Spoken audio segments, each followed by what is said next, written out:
All right, good morning, guys. I'm Mark McGinn up here with Ollie, David, and Mason. We are Greenstride presenting you our MVP pitch. So right here is a man named Jonathan. And Jonathan lives an active lifestyle, cares a lot about the environment, and is a good family man. And one day, he was out playing soccer with his family, simply just having a good time. And when they were all done, went inside, they took their shoes off, and Jonathan's shoes smelled awful. His family was making some rude comments to him, and he knew he had to do something to fix this.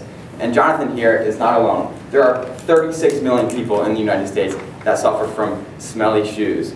So he went out, found 4 companies in specific to see if they could help fix his struggles. So the 4 companies that Jonathan researched further were Greenstride and 3 indirect competitors, Zorpads, Odor Eaters, and Sneaker Balls. All of them fulfilled his affordable price range. However, only one met his standards. For example, Zorpads, Odor Eaters, and Sneaker Balls are not environmentally friendly like Greenstride. Zorpads and Sneaker Balls, for example, also had many negative reviews about ineffective odor resistance, and Zorpads and Odor Eaters also had complaints about their short-lasting technology. So Jonathan went out and he bought Greenstride. When Jonathan went to Greenstride's website and looked into the product, he found that there were 3 main ingredients, those being activated carbon, cellulose, and water-soluble paper. Activated carbon is the main odor-eating ingredient in our product. The way that works is because carbon at a molecular level has very high positive and negative charges. So when put in an environment where there are molecules with other positive and negative charges, like odor molecules, it will attract and bind to them, which cancels out the odor.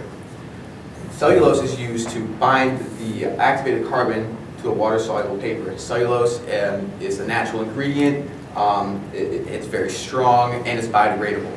And when it binds to water-soluble paper, the water-soluble paper will bring the dissolvable aspect into our product. With all those key features, Jonathan was very satisfied with the product, of how simple it was to use and how it was environmentally friendly. His family even started giving him compliments of how good his shoes were smelling. Okay, now the market. So we're in the shoe deodorizer industry, which is an $144 million total addressable market worldwide. We plan on targeting people aged 20 to 35 that make at least $75,000 a year within their family, which will bring our our serviceable addressable market down to 51.7 million. And then with our year 1 sale projections, we plan on achieving a 0.36% market share, which will generate us $57,000 in revenue. So now our product costs about $4.50 to make per unit. And 1 unit of our product is 2 pairs that will go inside your shoe, under your insole, and dissolve, and that should last you about 1 month. Now this will cost $12 to the customer, giving our gross profit margin about 62.8%. Now these numbers are subject to change because we're still exploring the formula for our product, and we don't know yet how much of each material is going to go into it. Now with our initial marketing tactics for year 1, we plan on selling just under 4,800 units, netting us just about $36,000 in gross profit in year 1. Now moving on to our initial marketing tactics we'll be using. So these numbers up here are the industry averages for the Facebook health and fitness market. You can see the cost per click is 45 cents. Click-through rate on our website would be 1.68%, and then finally the conversion rate, 5.76%.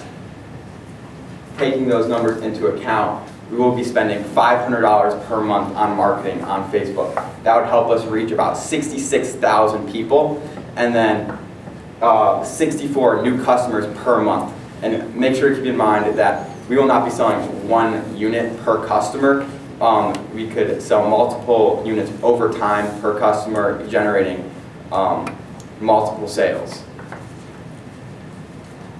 So for our minimum viable product, we plan on testing our customer segment, and we plan on testing the features of our product.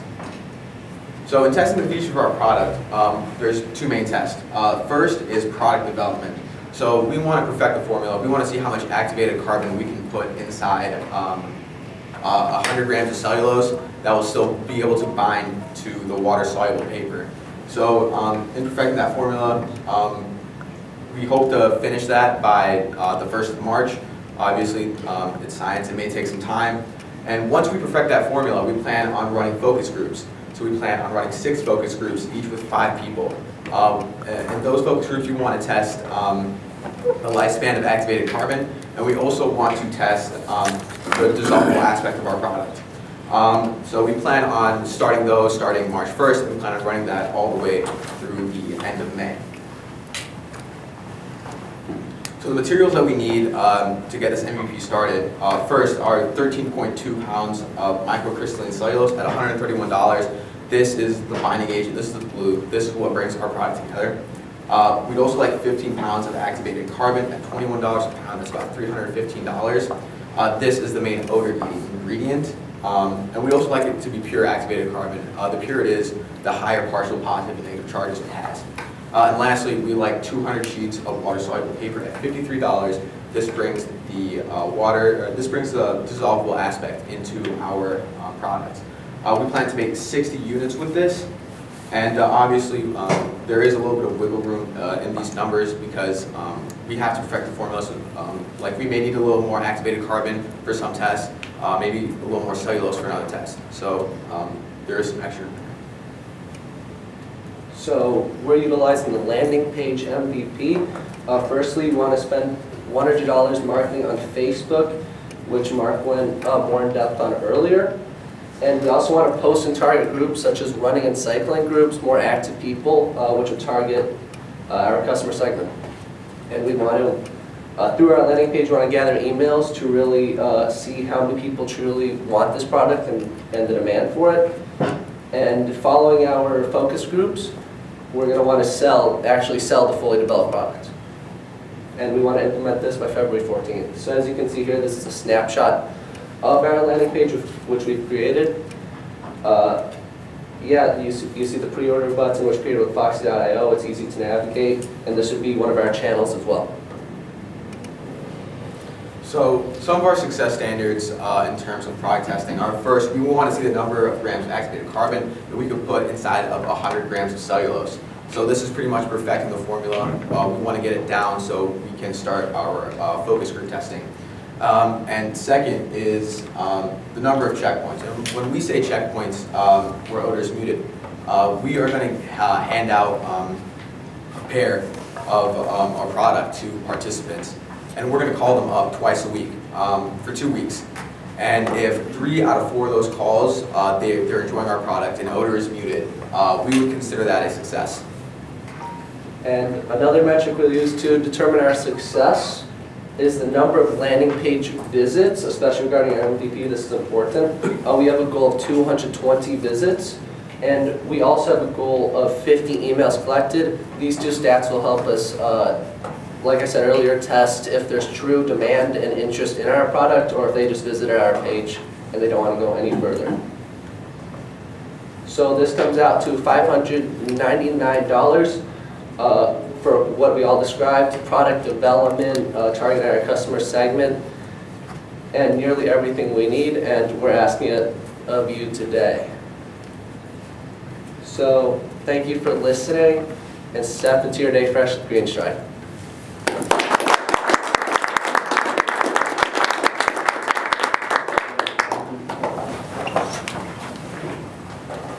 Do we target people in mind who are going to test these? And Yeah. athletes would be great. Definitely. So I'm a part of the track team here right at Barrington, and we have a really good relationship with that group to start off. But I do have some people I would want to give the product to in specific, on the track team. Okay. Yeah, I was going to dive in on that because your demographic is looking for someone that makes 75 grand or more and 25 to 35, I think. So. Oh yeah, within the family for the 75,000. For the 75, yeah. But you guys there's people all around you that have bad shoes, man. So you should widen that out a little bit. I'm a little more interested too in your focus groups. You want to have 6 groups of 5 people. How'd you come up with 30 people in your focus group?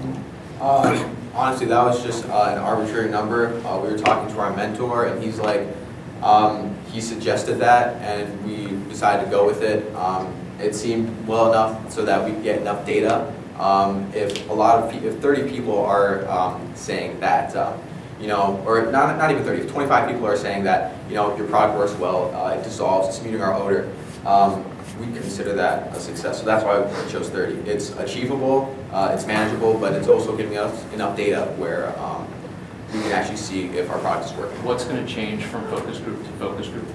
We're definitely going to change the age of the people. I'm in a youth group, so there's some people aged about 25-ish, right? So we go to them, we go to high schoolers, we go to even older people aged 40 and 50. We're still working on getting our focus groups together, so that's about that. I'm usually not so opinionated about these things, but I don't think that I would, while you're still developing what the formula is, you know, you're selling a product that already kind of exists out in the market. People buy shoe deodorizers. You don't have to establish whether there's a market or who buys it. Like, I would just take as a given, people will buy shoe deodorizers if they're effective and they're price right. If there's value to you, maybe change what the formula is for each of those focus groups. You may not even need 6 focus groups, maybe you only need 2. I wouldn't mess around with, hey, is this really for old people, young people, girls, boys, that kind of stuff. I think you're going to be spending time that you could otherwise just spend getting feedback from the people that you guys interact with all day. Just talk to athletes, get feedback from them on how effective the product is. I have an open question about whether you're going to be able to develop it in a way that it doesn't dissolve while you're wearing it, right? Like in your shoe. So you may have to iterate on that. I'd spend more time on the product development and less time trying to figure out who your customer is. I think it's a little early to put money into marketing. You need to figure out the product. You have a physical product, so this is the most important thing to focus on for now. Can you talk a little bit about the product? It sounded like does it go below the insole, Correct. above it? It would go under your insole, and Okay. then it would dissolve while you're wearing it, and it's paper thin, so it won't really impede your foot in any way. Are you sure that if it being below the insole, that enough oxygen will get to it so it's able to do its thing, and you're not kind of sealing it off from the odors that are mostly above the insole of the thing? Yeah, so pretty much the way that works is, so for your shoe's not airtight. So either way, the odor molecules will still be in that area. So it's not, your shoes aren't sealed. And there's still enough interaction between the activated carbon and the odor molecules where odor will still be muted. We're not saying that we're gonna get rid of odor altogether, right? That's impossible. But our goal is to just make it so that it doesn't seem as big of a deal. It's just muted pretty much. Are you planning to put any adhesive or some type of grippy surface, or is just the pressure? Just So the there's pressure. just We the found pressure. that other competitors have stick ones, and they often fall off and don't get the full use that they say they will. Yeah. Good presentation. You guys are well-spoken, well-dressed. That goes a long way for investors who are watching your presentation. So good job on that. Look at golf clubs, country clubs. There's shoe service there, and it might be a good thing to stick in there. You could put maybe logos on there or something. To follow up on what Carlos said, I think there is an established market for this particular product. I mean, the fact that, and your differentiation will be, environmentally friendly, maybe some other things. But probably also will be in terms of convenience. Like, how are you anticipating doing the sizing? Are there going to be little things where you cut with scissors to get the right size or something like that? Like, how are you, all the different shoe sizes, how will you deal with that? So pretty much what you're going to receive when you buy a Greenstride product is it's going to pretty much be like a paper, it's going to be a sheet of paper pretty much. It's going to be a small sheet of paper, and you cut it out to fit inside your shoe. All right. Yeah, just I guess the convenience of that, if it's a real pain in the butt, they might be, I don't know if it's worth it. So that will be another factor in considering whether they want to use your product or not. Nice presentation. You guys look like a team, which is great. The disposability component of it seems that if being environmentally sound or safe is your differentiator, then especially for focus groups or your demographic, you may look to people where that's a priority. So perhaps a senior citizen or a guy like me in his 50s, that may not be a priority. It may be, it depends, but it seems that younger people may be more focused. And the disposability component of it's dissolving. I'm kind of curious what it looks like when you pull it out of your shoe. So that might be a factor to take into effect and get feedback from people as well. I want to add on to that too. Consider your focus groups, whether this goes underneath the sole inside or on top, because that could have a difference. Also, your focus groups, I would encourage you to not have focus groups of people that you know, because they love you and they want to buy your stuff. But if they don't know you, they'll be honest, and then you'll get real data that you can use. That's going to be harder. Yeah. So do you have a prototype right now? No, not yet. So you got a lot of work to do. You guys were very specific in your cost of goods sold, but then next slide, or 2 slides after, was saying you're not sure how much carbon and all this stuff. So is that cost of goods sold was based on? That was based on a base amount we put in.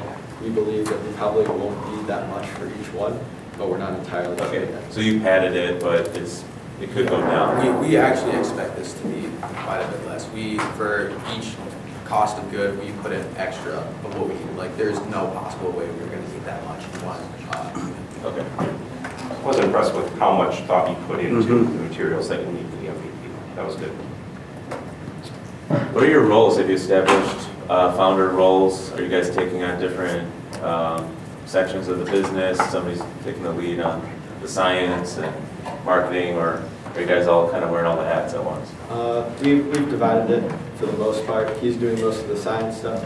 I'm doing most of the graphic design stuff as well as the financial stuff.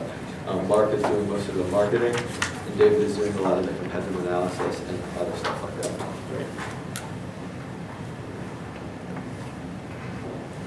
I think looking ahead to your kind of final presentations, I think you want to get a little bit more specific on your differentiators, primarily like with your competitors, primarily on this dimension of like cost per use, like or lifetime cost.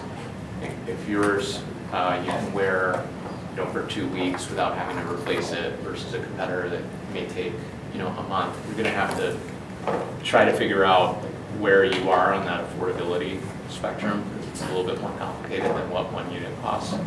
And I think that if you can show investors, hey, this isn't any more expensive, maybe it's even cheaper, I don't know. It's not any more expensive than what other people are doing. And on top of that, it has this benefit of being environmentally friendly, then I think it goes a long way to convincing investors that there's value. To tie into what Carlos just said, that's going to be my next point. I think you need to really show on your presentation the costs, the lifespan.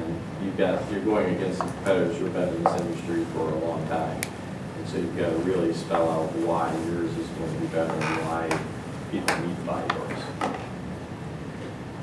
All right, board, we need a decision here. They asked for 600, 500 prototyping, 100 for marketing. I would just as soon say you don't need to spend any money on marketing. Yep. I would agree. Yep. Develop Full on product. product development Yeah. costs. Yeah, so we're so focused. Yep. Is that something you guys can live with? Yeah. Do you need some of the marketing to get your landing page for your focus groups? No, we can create the landing page on our own, and we can still send it out to people and use it together. Okay. Good. So I think that's $500? Yeah. Yep. 500, good, thank you guys, good job. So,